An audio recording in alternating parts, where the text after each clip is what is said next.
A very good afternoon, 8th class. How are you all? I hope you all are fine. So students, today we will revise this chapter 7, Education and British Rule. This is the part of the history. Students, I have variety of publishers' book. We will go through that. For the best revision of this chapter. Okay, so let's start. So, in this book, at the end of the chapter, given some points. Let us read it. First of all, there is a given elsewhere in the world some information. Let's go to know that. What is this? During the 19th and 20th century, another very famous scientist lived who forever changed the world of science. Which period? Also time period also given here. During the 19th and 20th century. Is that clear? And Albert Einstein was born in Ulm, Germany. Okay. So information already here given about the Albert Einstein. He was very famous scientist. And also given here, was born in Ulm, Germany on March 14, 1879. As a child, Einstein revealed an extraordinary curiosity. Curiosity means to get to know more about the things. For understanding the mysteries of science. In 1905, while working as a patent clerk, where in Bern, Switzerland, Einstein obtained his doctorate degree and published four of his most influential research papers, including the special theory of relativity. In that, the now world famous equation. What equation? Here is given. Equation terms also given. That is, okay, is A is equal to mc square. Unlocked mysteries of the universe. Hitherto unknown. Okay, and also a statement given by the Albert Einstein, and this is, whole of science is nothing more than a refinement of everyday thinking. Now also recap.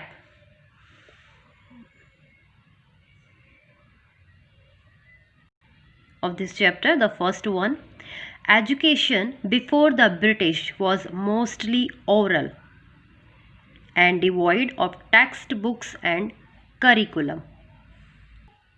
It means there were elementary schools called Pathshala for Hindus and Maktabs for Muslims. And these schools could not be located in premises owned by wealth persons or temples or mosques, or even under shade giving trees. Okay, and there were no printed books. Teaching was done orally in the vernacular language by gurus in Pathshala and by Maulvis in Maktabs. And children of wealthy family were often taught at home by paid tutors. And children were taught to read, write, do simple arithmetic and memorize religious texts. Okay. and the duration of education was not the same for all students. Admission could be taken at any time.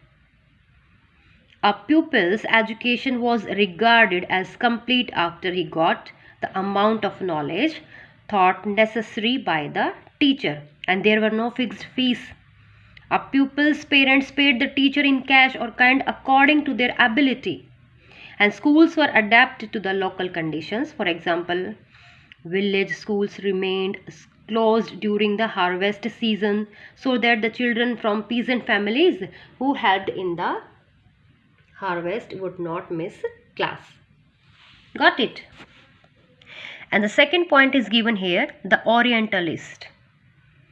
Orientalists were in favor of a learning system that was based on traditional Indian texts and imparted in native vernacular language. Orientalists students at the beginning of their rule in India, the British were unfamiliar with the Hindu and Muslim law and customs that were in use in India. Some of the British administrators in India studied these laws and customs under learned scholars. They read many texts on Indian laws, philosophy and literature. And European scholars who studied in the knowledge and culture of the Orient or the East come to be referred to as Orientalists. Got it? Means who studied the knowledge and culture of the Orient or the East came to be referred to as Orientalist.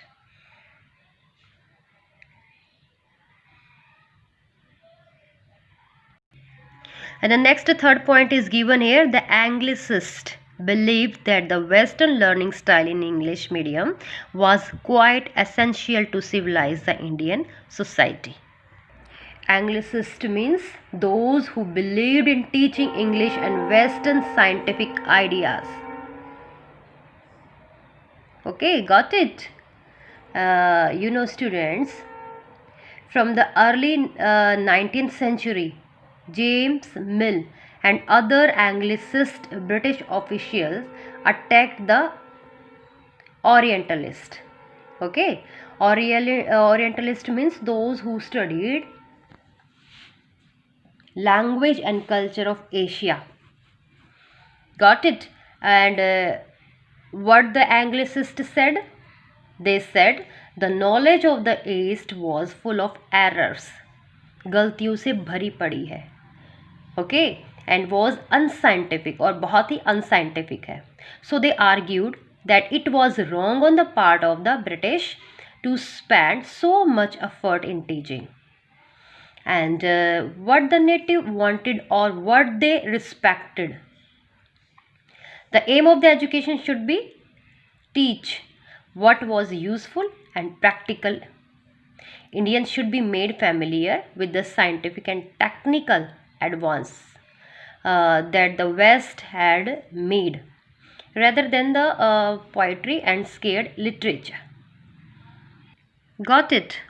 And the fourth one point given here, the Wood's Dispatch of 1854 laid stress on the advantages of the Western learning system. It means in 1844 1854, yes, an official report called Wood's Dispatch after its author Charles Wood. Okay, author name Charles Wood, who made this report. And what recommended? He recommended the establishment of a graded system of English medium schools, colleges and universities where in India. A department of education was set up to supervise the education system and to distribute funds among the various institutions, and institutions for training teachers were also set up. Got it? And It framed new rules for the schools and gave grants to the schools that accepted that teachers were asked to teach from textbooks written according to a fixed syllabus and to follow a regular routine. Okay, and medium of the education would be English. Now the fifth point is given here. The Western learning system introduced by the British had many drawbacks as very few primary schools were opened due to lack of funds. So the students, English Act when? 1835. And who introduced the English Act? Lord Macaulay. And Lord Macaulay put an end to the debate between Orientalist and Anglicist. Okay, he recommended the money allotted for education would be spent on promoting Western education through the medium of English. Got it? And he said the promotion of Oriental institution like the Calcutta, Madras and Banaras Sanskrit College would be stopped in Korokajai, and it abolished Persian as court language, replacing it with English. And teaching of English could thus be a way of civilizing people, changing their taste, value and culture. Now the sixth point given here, Sir Syed Ahmad Khan and Maharaja Sayaji Rao established many schools and colleges to promote Indian learning system.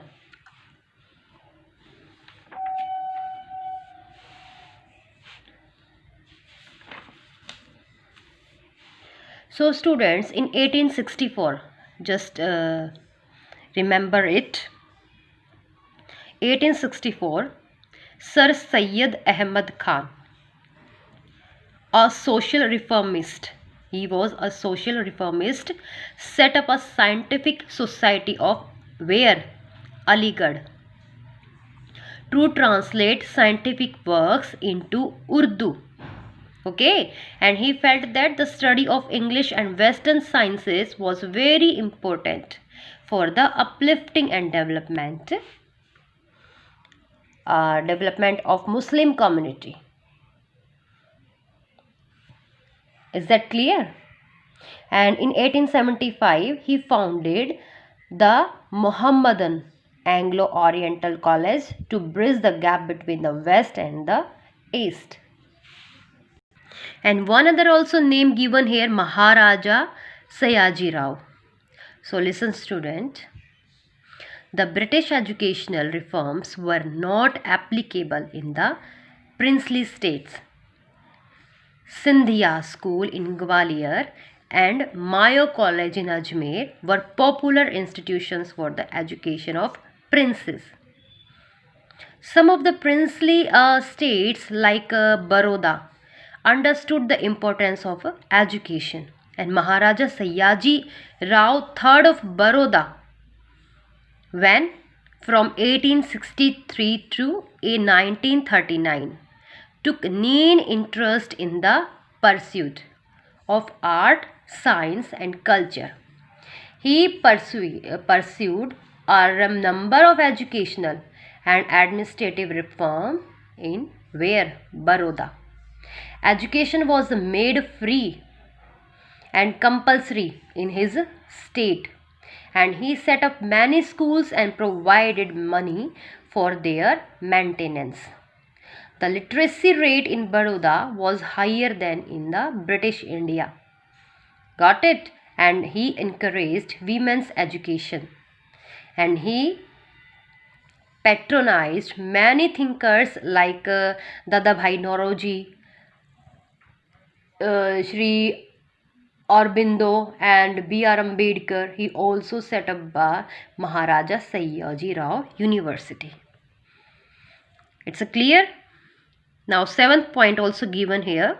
Mahatma Gandhi and Rabindranath Tagore were luminaries who were against the Western learning system and urged for change in education system. One more, students. Mahatma Gandhi and Rabindranath Tagore were against the Western learning system introduced by the British and wanted to propagate Indian education, which was to be nationalist in character. Got it? And Mahatma Gandhi considered that education not only molds the new generation but it also reflects a society fundamental assumptions about itself and the individual who compose it. And Gandhiji's experience in South Africa made him realize what realize? The role of education in the freedom struggle. Got it? And also Rabindranath Tagore's vision was a world where human exist in perfect harmony with nature. Now is that clear? Now another publisher book. At the end of the chapter, it is given some new terms. The first one given uncivilized. Uncivilized means uncultured because of lack of education. Got it? And heritage, it means country's history of traditions.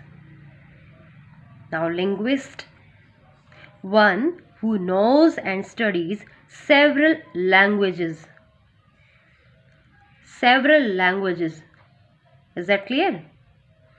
And madrasa, madrasa means a place of learning. Eradication, eradication means removal और destruction, हटाना या ख़त्म कर देना. Despise, to dislike or hate. Enunciate means to state formally, to declare or to announce. Visionary, a person with foresight and ideals. And prominent, prominent means widely and popularly known. Got it? Students, you can also note down all the important points in your notebook also. Okay, and quick rewind also given about the chapter. The first one, prior to the coming of the British, there was a flexible system of education in India.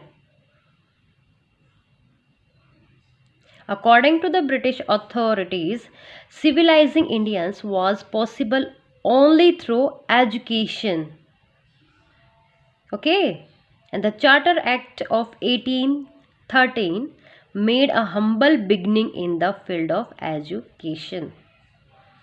And Indians such as Raja Ram Mohan Roy and Rabindranath Tagore played an important role in the spread of education. Raja Ram Mohan Roy, Rabindranath Tagore students realized that British system had failed to educate the masses, and they planned to set up a new system of education on the national level and decided to set up a National Council of National Council of Education. It raised funds and opened many schools and colleges to spread education. Got it? And Gandhiji propagated what? New Talim. And William Jones established the Asiatic Society at Calcutta. The Indians were reminded of the greatness of their past.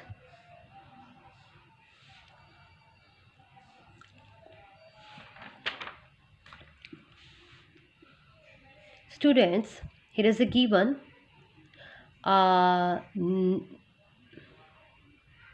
New Talim. New Talim, Gandhiji envisioned New Talim under which students are taught to read and write along with the training in a craft like spinning, weaving, pottery, etc. As nationalist sentiments spread, other thinkers also began thinking of a system of national education would be radically different from that set up by the British. Is that clear? And scientific societies were set up for popularizing science. And some of the leading scientists of the age were J.C. Bose and C.V. Raman. Baroda was the first indigenous university. Aligarh Muslim University was set up by Sir Syed Ahmad Khan to promote education among the Muslims.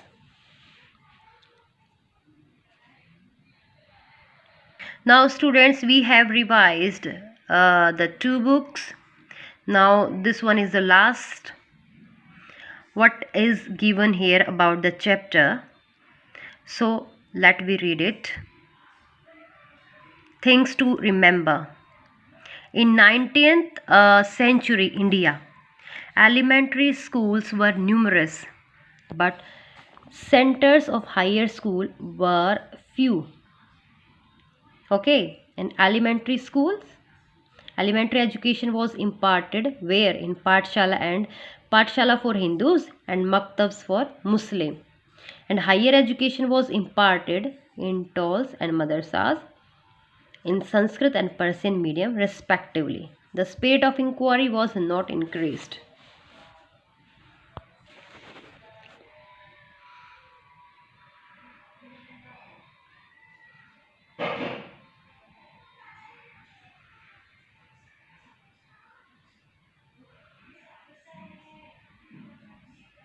All the things given here we have already studied.